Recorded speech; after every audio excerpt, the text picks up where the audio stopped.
ดูว่าไอ้ระบำเนี่ยป่ามันไม่มีบทพูดอะไรเลย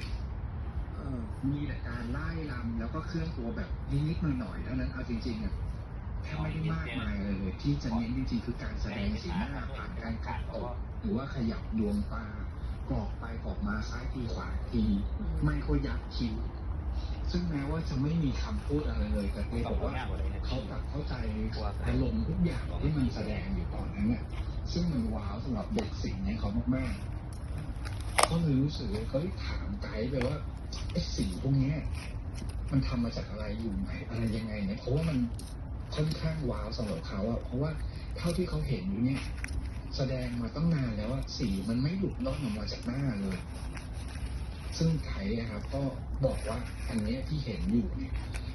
ที่ทาอยู่บนหน้าตาของนักแสดงมันเป็นสีธรรมชาติแต่เขาบอกวินาทีนั้นเนี่ย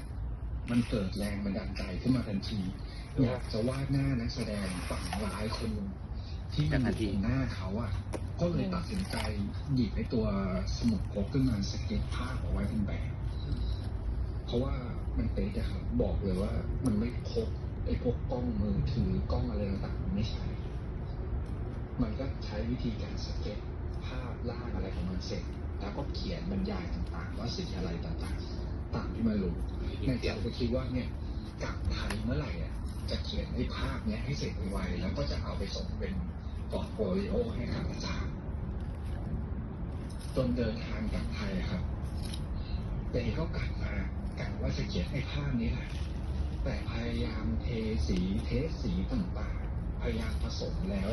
หาเฉดที่ใกล้เคียงที่สุดแต่พอว่าไปครับเองมาบอกว่ามันไม่ได้รู้สึกแสดงพลังเหมือนกับที่เขาเห็นมากับตาผ่านไป1 เดือนแต่เขายังพยายามหาสีที่มันชัดเจนอยู่ก็ยังทำไม่ได้ขนาดว่า